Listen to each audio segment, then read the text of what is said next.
Nasa panahon tayo ngayon kung saan sobra ang impormasyon. Pero tila nauubusan tayo ng kapayapaan sa puso. Araw-araw napapaligiran tayo ng mga paalala sa kung ano ang kulang sa atin, kung ano ang wala pa, at kung gaano tayo dapat magsumikap para makamit ito. Sa paulit-ulit na siklong iyon, unti-unting nawawala sa atin ang pasasalamat, isang mahalagang ugali ng katahimikan sa loob. Pero sa pananaw ng isang stoiko, ang pasasalamat ay hindi lang simpleng galang o pansamantalang damdamin. Ito ay isang sinadyang pagpili, isang paraan ng pamumuhay. Ang pasasalamat ang susi na nag-uugnay sa atin sa walang katapusang biyaya ng mundo. Kapag binago natin ang pag-iisip mula sa kawalan patungo sa kasapatan, nagbabago rin ang ating pananaw sa paligid. At kapag nagbago ang pananaw, nagbabago rin ang ating realidad. Hindi na tayo mga pulubi na nakikiusap sa buhay na maging mabait. Tayo ay mga tumatanggap na, namulat sa mga biyayang matagal nang nandiyan. Ang pagbibigay oras upang pahalagahan ang malalaki man o simpleng bagay ay isang tahimik na pagsuway sa mga negatibong bumabalot sa ating lipunan. Maaring ito'y isang payapang umaga, malamig na baso ng tubig, o isang mainit na alaala. Bawat isa ay paalala na higit pa ang hawak mo kaysa sa inaakala mo. Sa mga sandaling iyon, ang mga pangarap mo ay hindi na parang malalayong bituin, dahan-dahang lumalapit ang mga ito. Bunga ng taos-pusong pasasalamat. Sa video na ito, ibabahagi ko ang 9 na bagay, malaki man o maliit, na dapat nating pasalamatan dahil minsan sa pamamagitan ng simpleng pasasalamat, natutupad ang mga matagal na nating hinihiling. Numero 1, ang kapangyarihan ng pasasalamat. Naranasan mo na bang pakiramdam na parang walang katapusang karera ang buhay mo? Pero habang tumatakbo ka, ang finish line ay laging lumalayo? Gising ka pa lang sa umaga, agad kang napapaisip sa mga bagay na wala ka pa. Mga pangarap na hindi mo pa naaabot, mga kulang na gusto mong punan.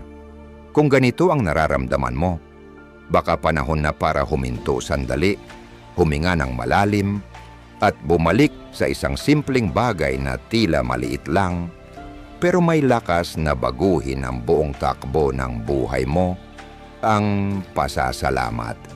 Hindi ibig sabihin ng pasasalamat na kailangang talikuran mo ang mga pangarap mo. Hindi ito nag-uutos na itigil mo ang pagsusumikap o ang pag-asa. Sa halip, ito ang paraan para baguhin ang paraan ng pagtingin mo. Para makita mong malinaw ang mga bagay na nasa harap mo na, imbes na masyado kang tutok sa mga bagay na wala sa kontrol mo. Kapag nagpasalamat ka, bumabalik ang atensyon mo sa kasalukuyan.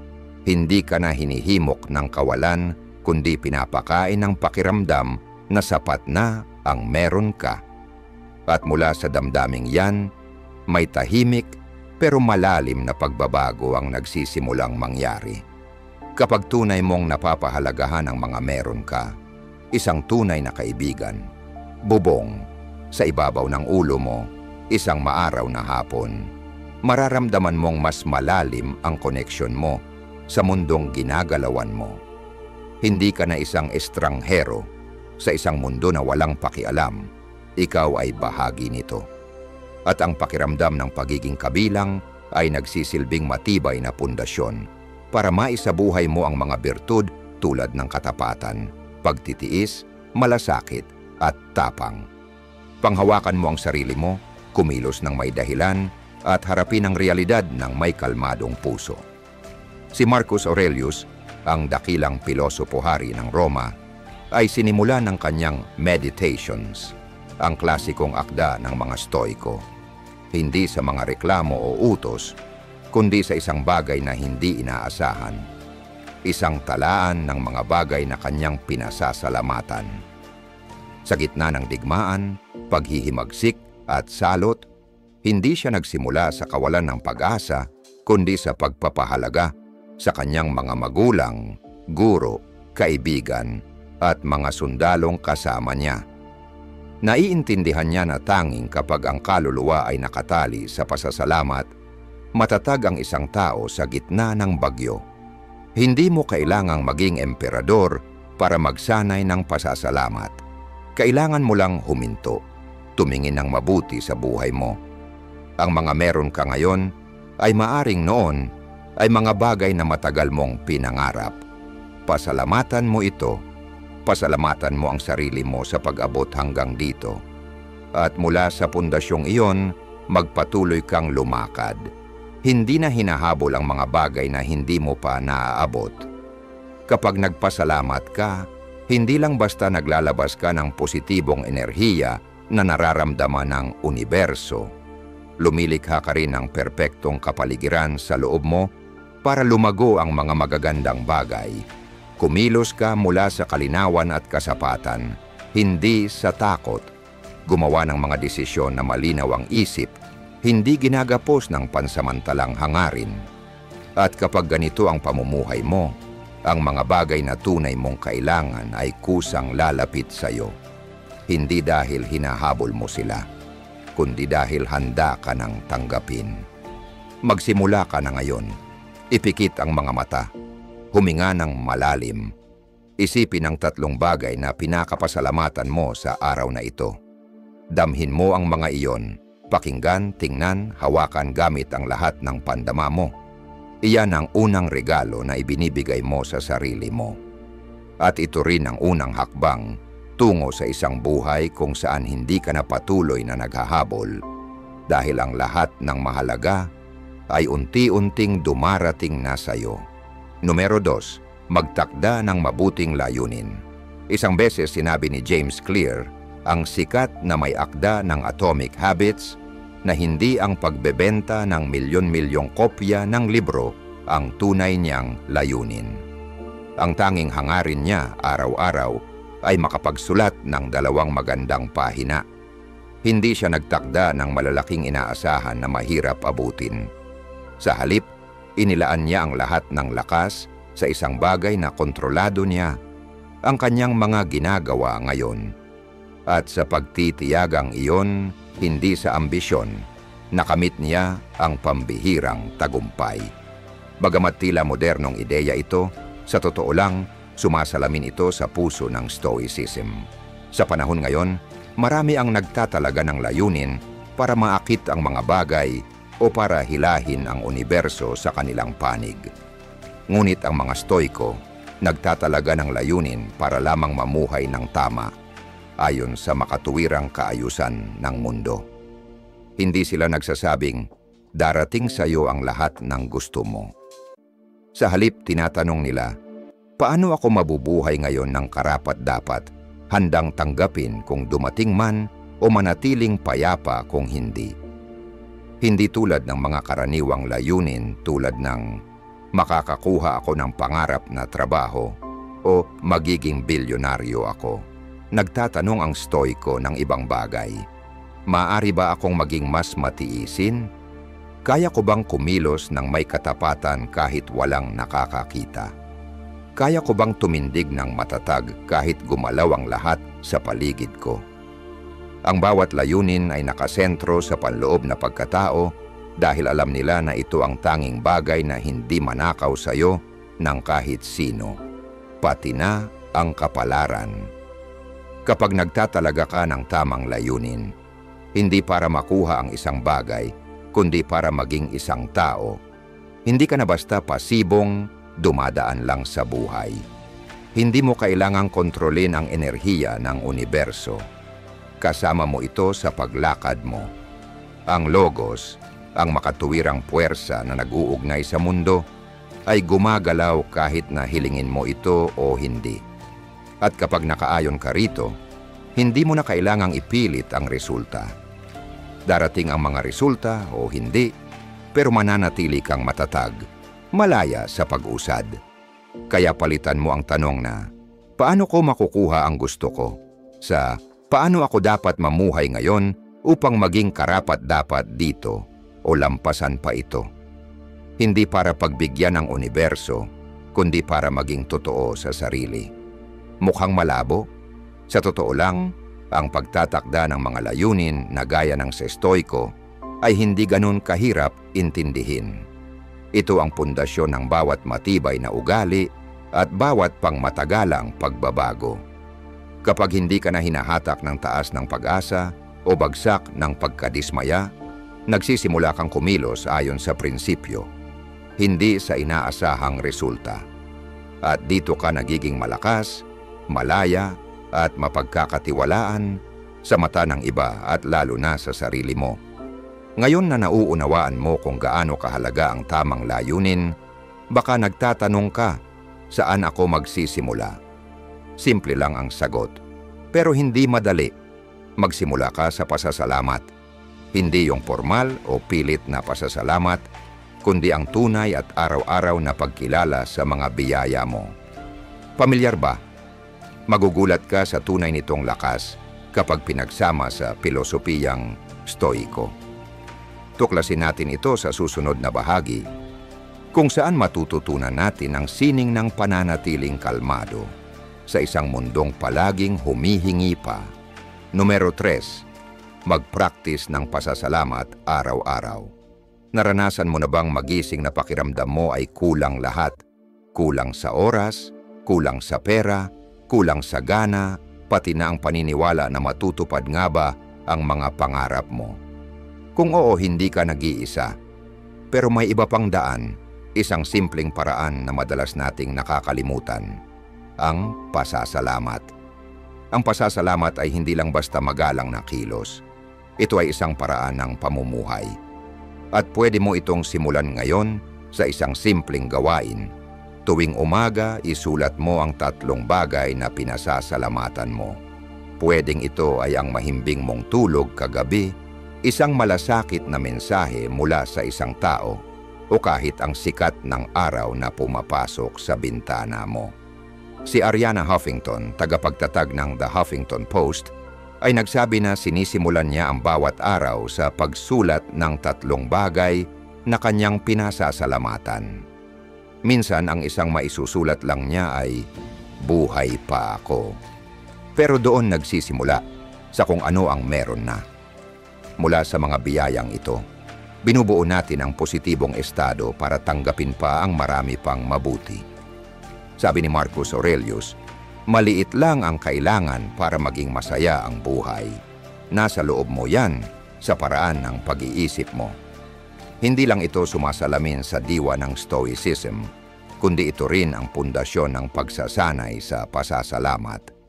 Sa halip na tutukan ang kulang, binabago natin ang pananaw sa kung ano ang nandito na. Kapag ramdam mo na sapat na, naglalabas ka ng ibang enerhiya, enerhiyang puno ng kasiyahan at pagpapahalaga. At tulad ng salamin, ibinabalik sa iyo ng universo ang enerhiyang iyon sa mga di mo inaasahang paraan. Hindi kailangan ng komplikadong proseso ang pasasalamat. Umupo ka lang, huminahon, at maging totoo sa sarili. Hindi kailangang malaki ang bagay. Ang mahalaga ay tunay ito. Kapag sinimulan mong isulat sa iyong gratitude journal ang mga unang linya, nagpapadala ka ng mensahe, handa na akong makita ang mga mabubuti. At mula sa sandaling iyon, nagsisimulang lumago ang kabutihan. Pero hindi nagtatapos ang pasasalamat sa umaga. Ang gabi ay tamang panahon din para magnilay at patatagin ang paglalakbay sa loob mo. Bago matulog, maglaan ng ilang minuto para sa sarili. Ano ang nagawa mong mabuti ngayon? Ano ang pwede mong pagbutihin? Pwede mong isulat o di kaya'y isipin ng tahimik. Pero gawin mo, dahil sa sandaling iyon, ikaw ang nagsisilbing tagamasid sa sarili mo. Isa ito sa mga pangunahing katangian ng taong namumuhay ayon sa Stoic na paraan. Walang paghuhusga, walang sisihan, may kamalayan at pagbabago. Kapag araw-araw mong inuulit ito, pasasalamat sa umaga at pagninilay sa gabi, magsisimula kang i-tune ang frequency ng buhay mo. Unti-unti kang lalabas mula sa pagkakaproblema at pag-aalala at papasok sa pagiging present at bukas. Parang pinto na hindi mo kailangan wasakin para buksan, kundi dahan-dahan lang ikutin ang hawakan at itulak. Hindi mo kailangan maniwala sa mga mahiwaga. Hindi ito hinihingi ng stoicism. Ang gusto nito ay practice. Subukan mo ito ng 7 lang na araw. Isulat ang mga bagay na pinasasalamatan mo. Magnilay sa sarili. At pansinin ang pagbabago, hindi lang sa paligid mo kundi sa isipan mo. Dahil kapag nagbago ang paraan ng pagtingin mo, gumagalaw din ang mundo sa paligid mo. Naranasan mo na bang magtago ng gratitude journal? O may morning o evening ritual ka ba na tumutulong sa iyo na mamuhay ng mas maayos? I-share mo sa comments. Baka ang kwento mo ang kailangan ng iba para ma-inspire sila. Pang-4, linangin ang pagiging mapagpasalamat. Ano kaya ang pakiramdam mo ngayon? Iniisip mo ba na kakailanganin mo pa ng mas magandang trabaho, mas maraming pera, o perpektong relasyon para maging masaya? Marahil hinihintay mo pa ang tamang pagkakataon. Ang sandali na lahat ay maayos na bago ka payagang maging mapagpasalamat. Pero sandali lang, isiping ito. Bukas paggising mo, bigla kang mawala ng pandinig. Wala ng musika, tawanan, o mga tinig ng mga mahal mo sa buhay. O kaya, isang araw mawawala bigla ang isang pinakamalapit sa iyo at hindi mo na nagawang magpasalamat sa kanya. Sa pagdating ng ganitong pagkawala, gusto mo bang bumalik sa ngayon at yakapin ng buong puso ang lahat ng meron ka? Kahit ang mga pinakamaliit na bagay, iyan ang tinatawag na negative visualization sa Stoic philosophy, isang makapangyarihang paraan para mapalalim ang iyong pasasalamat. Kapag naisip mo ang mawala ang mga bagay na sanay ka na, gigising ang iyong isipan at mapapagtanto mo na, nabubuhay ako ngayon sa mga bagay na minsang pinangarap ko. Sa sandaling iyon ng imahinasyong pagkawala, nagsisimula kang matutong maging tunay na mapagpasalamat. Hindi dahil perpekto ang buhay mo, kundi dahil nakita mo itong kumpleto sa kakaibang paraan. Sa modernong mundo, laging hinihikayat tayong habulin ang bago, mas maganda, at mas mabilis. Pero ang totoo, hindi mo kailangang huminga pa ng marami para maging mapagpasalamat. Kailangan mo lang baguhin ang paraan ng pagtingin mo.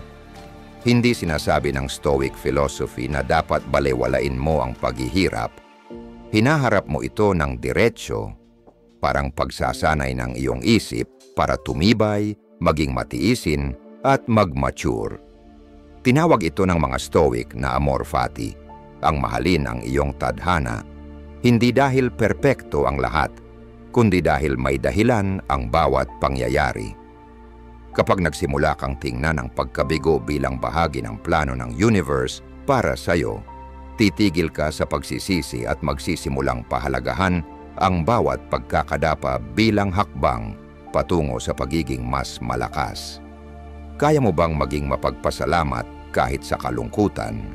Oo, kaya mo. Dahil ang pasasalamat ay hindi lang para sa magagaan na panahon. Isa itong sadyang pagpili ng pananaw kahit sa gitna ng laban. Isang beses, ibinahagi ni Tim Ferriss, isang kilalang manunulat, ang isang teknik na tinatawag niyang fear setting. Dito, isinusulat niya ang mga pinakamasamang pwedeng mangyari bago gumawa ng malaking desisyon. Hindi ito nagpapalakas ng takot sa kanya, bagkus pinapalinaw nito ang kanyang isipan at pinaparamdam kung gaano kahalaga ang mga meron na siya. Pwede mo ring gawin ito. Isipin mo na mawawala ang trabaho mo, bigla mong mapapansin na kahit isang simpleng email mula sa boss o ngiti ng katrabaho ay isang biyaya. Ang pasasalamat ay hindi isang bagay na nakasalalay lang sa pagkakataon. Ito ay isang dalas na pinipili mong tirahan. At kapag pinili mong i-broadcast ang dalas na iyon, susuklian ka ng universe ng kasaganaan. Hindi ka na maghihintay na maging perpekto ang buhay bago ka maging masaya.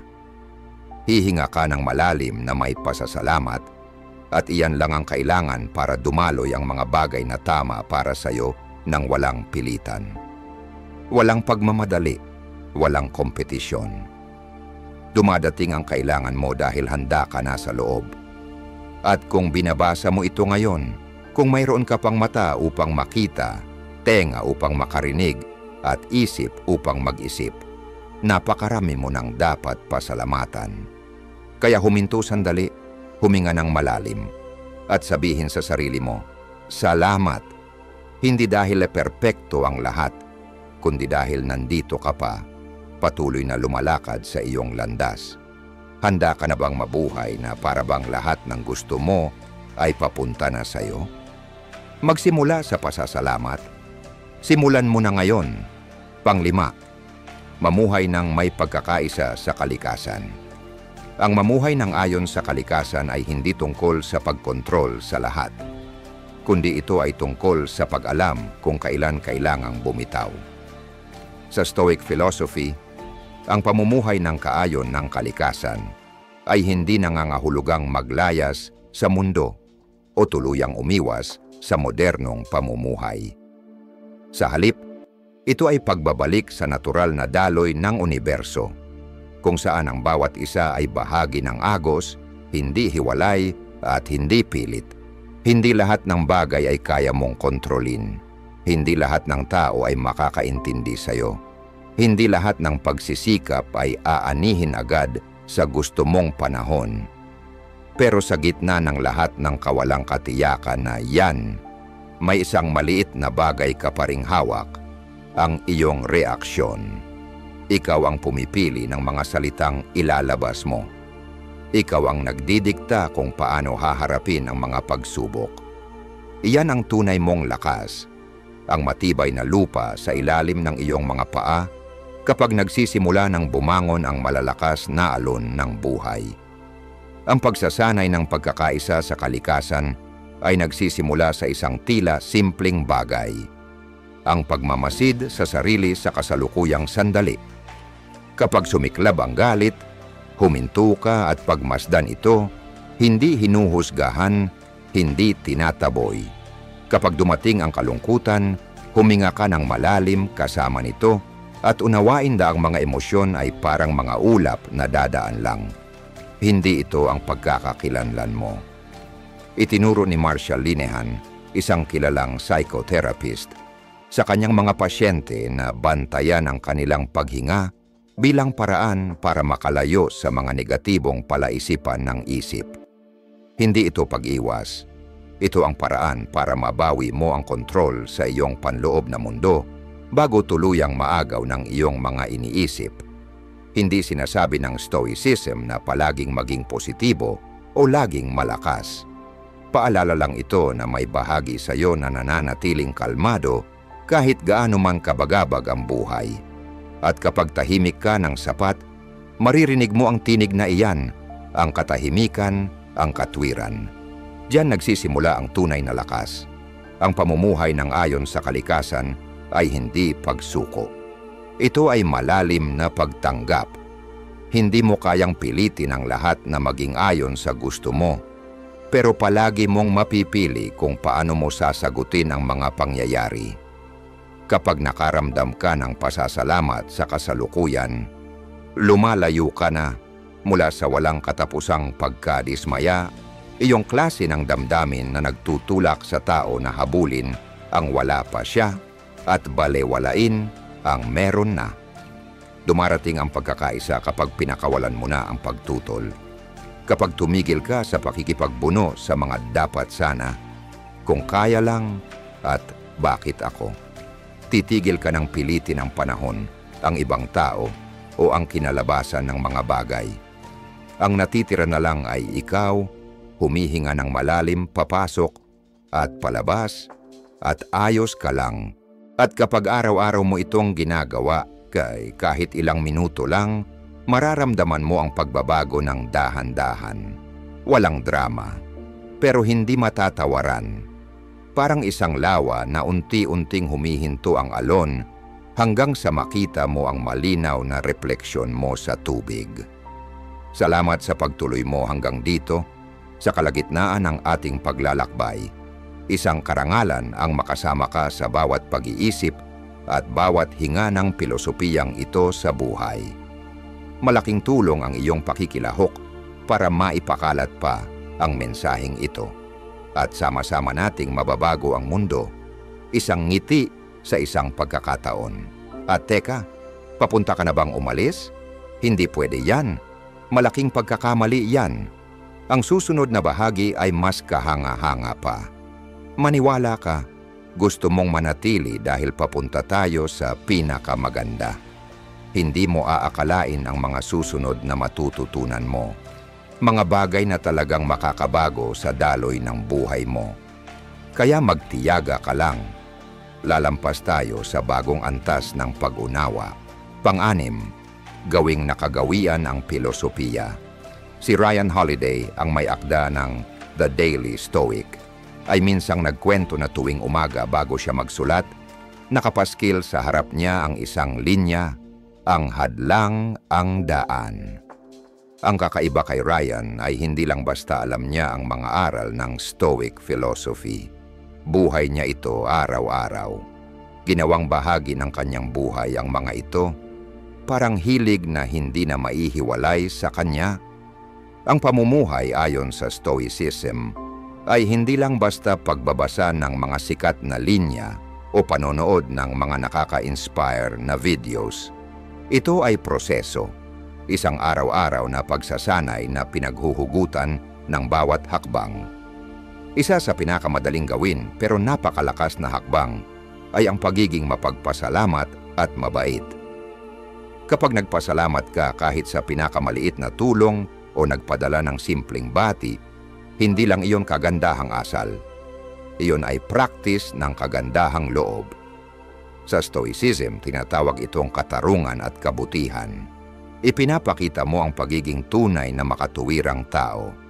Hindi mo hinihintay na ma-inspire para gumawa ng mabuti, pinipili mong gumawa at ang inspirasyon ay susunod. Pero paano mo ito matatandaan? Paano mo mapapanatili ang tamang pag-iisip kahit sa sobrang abala at gulo ng araw? Matuto ka mula sa mga tunay na tagasunod ng Stoicism.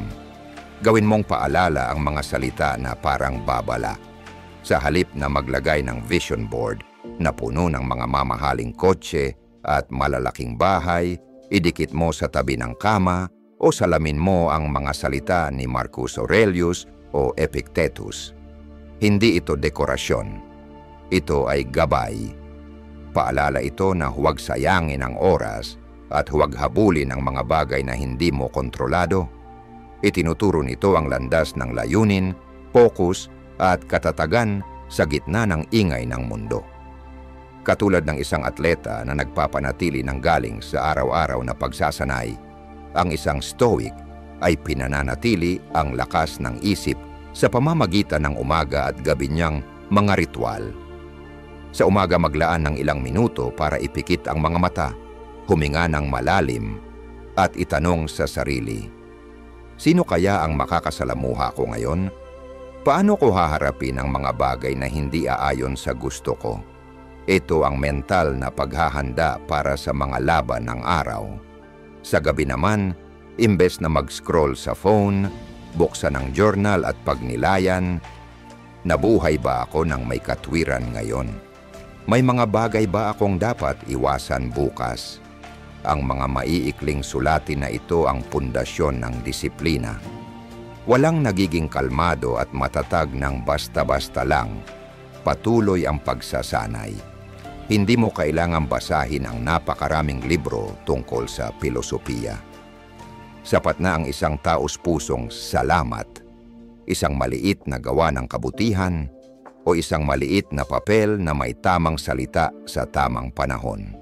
Unti-unti, hindi na magiging malayo ang Stoic philosophy sa buhay mo. Magiging ritmo mo ito, paraan ng pagiging bahagi ng kung sino ka. Sa bawat araw, hindi ka lang basta mabubuhay ka ng may direksyon at lakas. At kapag nangyari iyon, darating sa iyo ang lahat ng tunay mong kailangan sa tamang oras at paraan dahil handa ka nang tanggapin. Pangpito, palalimin at ipalaganap. Sabi ni Epictetus, manahimik ka tungkol sa mga kabutihang nagawa mo, pero ipagsabi mo ang mga biyayang natanggap mo. Sa mundong puno ng gulo, hindi dapat gawing panakot o paraan para makakuha ng swerte ang pasasalamat. Isa itong moral na gawain, isang tamang pagpili. Ang maliliit na kabutihan, isang salamat, isang ngiti, isang tulong na walang hinihinging kapalit, iyan ang araw-araw mong pagsasanay sa katarungan. Sa mga tahimik na kilos na ito, tumutulong kang buuin ang mundong unti-unting nasisira. Kapag malayo na ang narating mo sa iyong panloob na paglalakbay, huminto sandali at balikan ang iyong pinagdaanan. Siguro hindi ka na kasing reactive tulad noon. Siguro natutunan mong umupo ng matiwasay kahit maraming bagay ang hindi mo makontrol. Siguro tumigil ka na sa paghahanap ng pagkilala mula sa iba para maramdaman ang pagiging buo sa sarili mo. Hindi ito mga bagay na nagpapasigaw o naghahanap ng atensyon. Pero ito ang pinakamalalaking tagumpay mo. Dito mo kailangang doblehin ang tiwala mo sa proseso. Huwag mong hayaang ang paghihintay ay magpabago sa paniniwala mo kung mahalaga ba ang ginagawa mo. Huwag mong hayaang lokohin ka ng katahimikan na parang nasasayang lang ang iyong mga pagsusumikap. Bawat tamang desisyon mo ngayon ay tahimik na itinatayo ang kinabukasang nais mo. Hindi mo kailangang makita ito para maniwala, parang binhi na nakahimlay sa ilalim ng lupa, hindi tamad, naghahanda lang. Piliin mo ngayong araw na kumilos ng may katarungan, hindi para sa papuri, hindi para sa gantimpala, kundi dahil ito ang tama. Hindi ito isang mantram, kundi pangako, isang tipang gawin ang tama kahit walang nakatingin, panata na manatili sa tamang pagkatao kahit gumalaw ang mundo. Isang tahimik na pagtitiwala sa proseso kahit walang ebidensya. Kapag kumikilos ka ng may pasasalamat, nagpapadala ka ng dalas ng buong pagkatao, hindi ng panghahangad. Hindi mo kailangang sumigaw para marinig ng universo. Kailangan mo lang mamuhay ng tama, tuloy-tuloy at may kabutihan. Bawat munting kabutihan, gaano man kaliit, ay lakas. Hindi ito kailangang ipagyabang, kailangan lang gawin.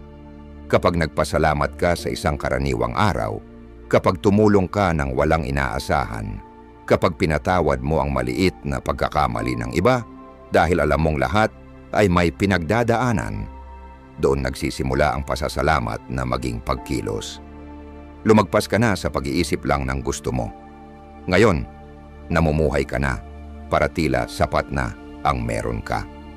At dahil diyan, nagbibigay ka, hindi para may balik na makuha, kundi dahil hindi ka nakulang sa loob. Iyan ang diwa ng tunay na pamumuhay, hindi ang magpasalamat para makatanggap ng marami, kundi ang magpasalamat dahil sapat na ang meron. At makikita mo, ang taong mapagpasalamat ay hindi kailangan kontrolin ang hinaharap. Patuloy lang silang ginagawa ang tama sa kasalukuyan. Sa kakaibang paraan, unti-unti ay darating ng mahinahon, natural, at walang pilitan ang mga pinangarap mo noon. Pero paano kapag gumuho ang mga bagay? Kapag ang pangarap na inalagaan mo ay nagsimulang mabasag? Kapag ikaw ay niloko, natalo, nabigo, kahit ginawa mo ang lahat ng tama? May puwang pa ba para sa pasasalamat sa gitna ng gulo? Sa susunod na kabanata, haharapin natin ang pinakamahirap na bahagi kapag dumating ang pagsubok. Dito ang Stoicism ay hindi na teorya lang, nagiging tunay na lakas sa gawa. Pangwalo, kapag dumating ang pagsubok, ano ang gagawin mo kapag tinamaan ka ng hirap? Pwede kang lumaban, pwede mong sisihin ang sitwasyon, sisihin ang iba, o kahit sisihin ang sarili mo. Pero may isa pang paraan, 100 taon ng ginagawa ng mga Stoiko. Pwede mong tingnan ang pagsubok bilang pagsasanay, hindi para magreklamo, kundi para magpatibay, Hindi para bumagsak, kundi para lumakas.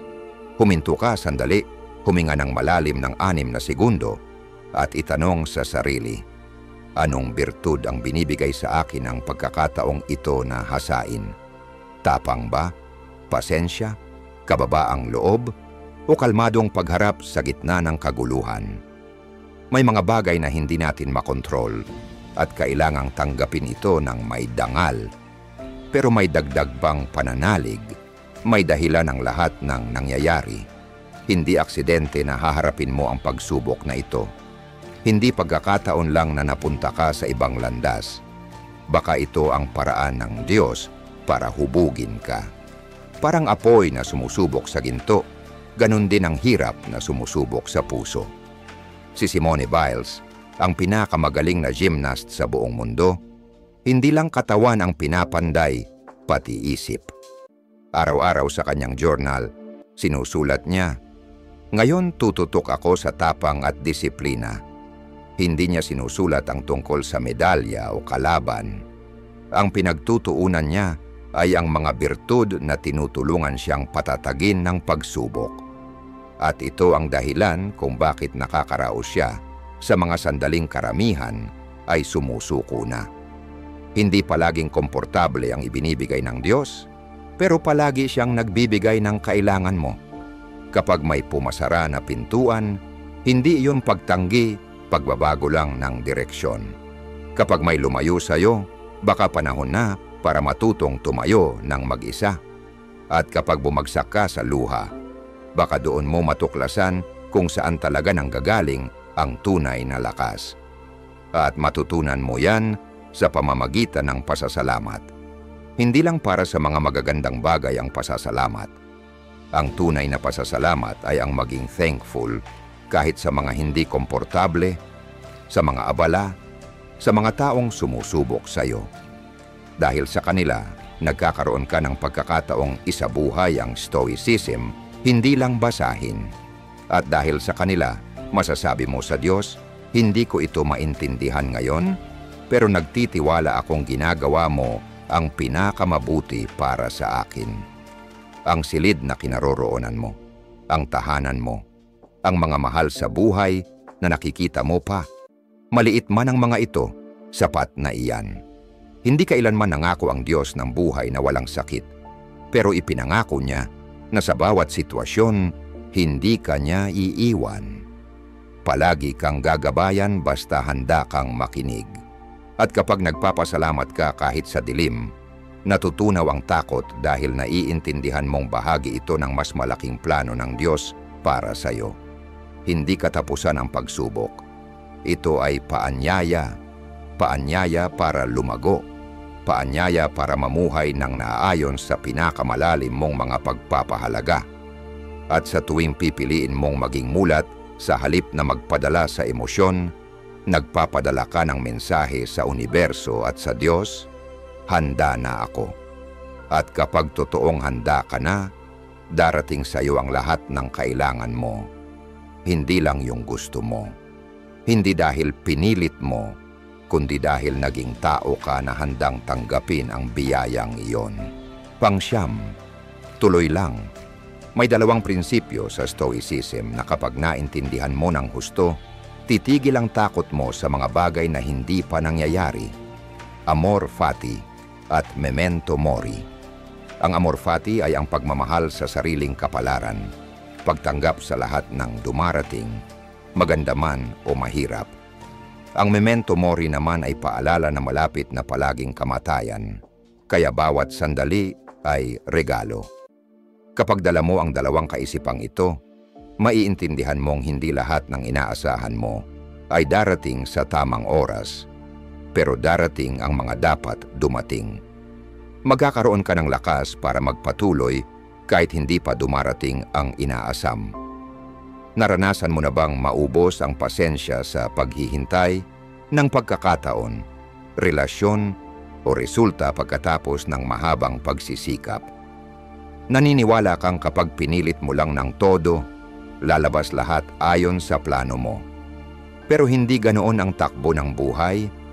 Ang pinakamahalaga ay hindi kung ano ang ibibigay ng mundo sa iyo, kundi kung sino ka habang naghihintay. Kapag pinili mong maging mapagpasalamat at tuloy lang sa paglakad kahit hindi mo nakikita ang liwanag sa dulo, iyan ang tunay na kadakilaan. Noong 2015, nalaman ni Oliver Sacks, isang batikang neurologist at manunulat, na may cancer siya at malapit nang mawala sa mundo. Hindi siya nawalan ng pag-asa. Sumulat siya ng sanaysay na My Own Life, kung saan pinasalamatan niya ang lahat. Ang mga taong mahal niya, ang mga natutunan niya, pati ang kamatayan na paparating na. Hindi siya nagluksa o lumaban sa kapalaran. Niyakap niya ito. Iyan ang amor fati. Iyan ang paraan ng pagtayo ng matatag sa gitna ng unos. Hindi sa pagtanggi sa katotohanan, kundi sa pagtanggap nito ng may lakas. Hindi mo man alam kung saan ka patungo o kontrolado mo ba ang kinalabasan, kontrolado mo ang susunod mong hakbang. Kaya mong magpatuloy. Kaya mong maging mapagpasalamat sa kung anong meron ka kahit hindi pa dumarating ang gusto mo. Ang pasasalamat na iyon ay nagiging matatag, malinaw na dalas, isang frequency na hindi nakadepende sa mundo sa labas mo. Hindi mo kailangan ng walang katapusang universo para maniwala sa bukas. Kailangan mo lang maniwala na kaya mong harapin kahit ano pa ang dalhin nito. Huwag mong ipagkamali ang pagtitiyaga sa katigasan ng ulo. Ang pagiging matatag ay hindi ang pagpilit sa sarili laban sa agos. Ito ay ang paglakad ng may kamalayan at pagtanggap. Sa tuwing pipiliin mong maging mapagpasalamat at magpatuloy, binubuo mo muli ang iyong sarili. Isang araw kapag hindi mo na kailangan ng kahit ano pang dumating, babalikan mo ang daan at makikita mong lahat ng kailangan mo nasa loob mo na pala mula pa noon. Kaya tuloy lang. Hindi dahil garantisado kang makukuha ang gusto mo, kundi dahil sapat na ang lakas mo para harapin ang anuman ang dumating. At sa ganitong estado, panalo ka na. Hindi ang buhay ay usapang palitan. Isa itong pagsubok ng pananaw, parang puno na matatag na nakatayo sa hangin, hindi dahil humina ang hangin, kundi dahil tumibay ang ugat nito sa bawat bagyo. Hindi mo alam kung ano ang naghihintay sa unahan. Pero alam mong buhay ka pa, humihinga pa. At may isang pagkakataon pang maging mapagpasalamat, mahalin ang buhay at magpatuloy. Tuloy lang, dahil ang pagpapatuloy na may pasasalamat ay regalo na. Lahat ng tunay nating kailangan, nasa loob na natin. Ang mga hinahabol mo sa labas ay mga bagay lang, hindi masama o mabuti sa sarili nila, mga kasangkapan lang. Ayon sa mga Stoiko, ang tanging may tunay na halaga ay ang birtud, kaliwanagan, integridad at habag. Ang pasasalamat ay hindi para pukawin ang universo. Ito ay pagsasanay sa pananaw. Tinuturuan kang huminto, lumingon at makita na sapat ka na. Hindi mo kailangang hintayin ang lahat ng maging maayos para maging masaya. Piliin mong maging masaya ngayon sa sandaling ito. At pagkatapos, may kakaibang mangyayari. Kapag namumuhay ka ng may integridad, kumikilos ng kalmado at mabait, magsisimulang dumating ang mga mabubuting bagay, hindi dahil nilikha mo ito ng mahika, kundi dahil naging tao ka na bukas palad na tanggapin ang mga ito. Kaya ano sa tingin mo ang dahilan kung bakit naniniwala ang iba na kapag mas marami ang meron sila, saka lang sila magiging kontento? I-share mo naman sa comments. Gusto kong mabasa at masagot ang mga insight mo. Kung may natutunan ka sa video na ito, huwag kalimutang i-like, i-share at mag-subscribe para hindi mo ma-miss ang mga susunod na tinalakay tungkol sa Stoic philosophy. At tandaan, ang susunod na video ay nandyan na sa dulo ng screen. E-click mo na. Hindi pa tapos ang paglalakbay mo patungo sa pagiging mulat.